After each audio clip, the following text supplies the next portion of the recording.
Reece encountered a whispering tree that unlocked a forgotten childhood memory of Leora's abduction by robed figures, hinting at a connection to marked ones. The tree then showed a captive Vincent and offered a glowing leaf, transporting Reece to a room with a blood-inked map, highlighting a spiral on a mountaintop. Caleb appeared, aged and with glowing eyes, declaring this was about all the marked ones, and instructed Reece to ask the spiral before vanishing. Reece followed the spiral path carved into the ash. It led him through visions, through echoing memories that weren't his alone. He saw Juniper, strapped to a chair of ice, Noah, suspended in darkness, Vincent, forced to watch illusions of his past mistakes, and Trinity. She was standing at the center of a ritual circle, chained to a moonstone altar. Her body shimmered with light, but her eyes were closed, as if asleep or dreaming. He screamed her name. She didn't move. A hooded warlock stepped forward, face hidden behind a mask of bone. "You don't belong here, Reece. She's mine." "No," the warlock said. "She never was." The spiral blazed around him. Magic surged. Reece roared as the world fractured, shattering into glass. He fell backward, through time, through space, through memory, and woke in the clearing.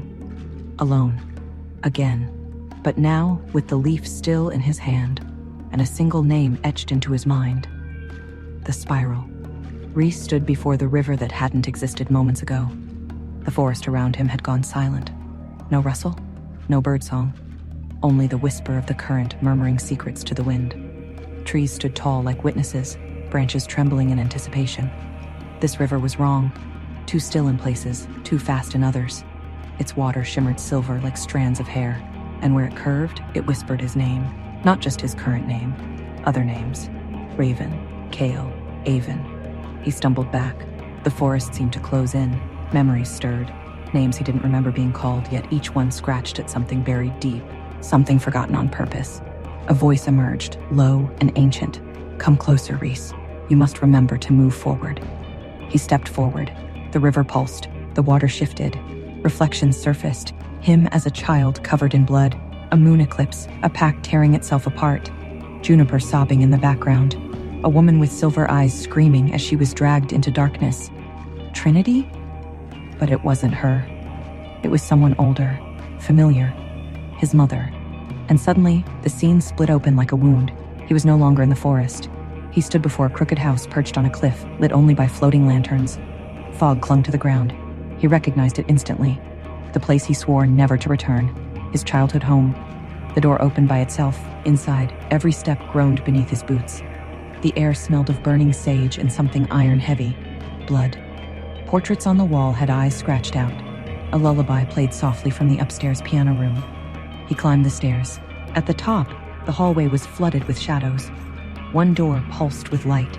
The memory of that night slammed into him. Age 10, hiding in the linen closet while his father argued with a woman who wasn't his mother. Magic had erupted. Something had gone wrong. Someone died. He opened the door. There was his younger self, wide-eyed, holding a dagger, trembling. A girl lay dead on the floor. The older Reece gasped. "I didn't do it."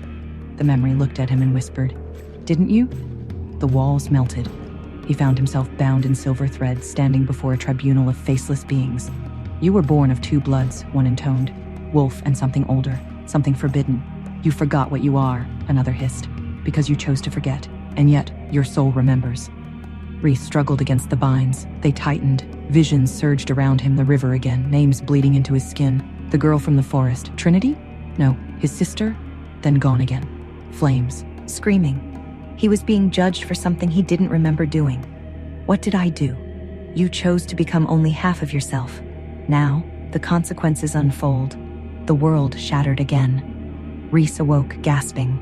He was on a cold stone floor. Whispers surrounded him. Not the forest, not the tribunal, somewhere in between. Vincent's voice called out faintly. "Reece, don't believe everything you see. They're trying to remake you." He turned. In the distance was Vincent, shackled, eyes glowing unnaturally. "They want your bloodline to awaken their god," Vincent groaned. "Trinity is the key, but you are the lock." Before Reece could reach him, Vincent began to dissolve into ash. "No. Remember Lantern Hill," Vincent cried. The name echoed. Reece staggered through another veil, falling into a chamber where the walls pulsed with veins. Something inside him shifted. His bones ached, his heart beat like a war drum. Then he saw himself. Another Reece, primal, savage, eyes silver and gold, covered in war paint. I am who you were before the forgetting, before they made you forget. Reece shook his head. I don't want this. You chose it once. And now you must choose again. Will you be hunter or prey? The savage Reece lunged at him. The chamber shattered. He woke in a forest clearing, alone. Real or not, he couldn't tell anymore. But he remembered the river, and the names, and that Trinity was still missing. What is the significance of Reece's forgotten names and his dual bloodline? What horrors await at Lantern Hill? And will Reece embrace his primal self to save Trinity? Or will the forces manipulating his memories succeed in remaking him? Hey, I am Trinity. Want to know what happens next? Then click the link in the description below and download the Pocket FM app and listen to the exciting episodes of Chosen by Fate, Rejected by the Alpha,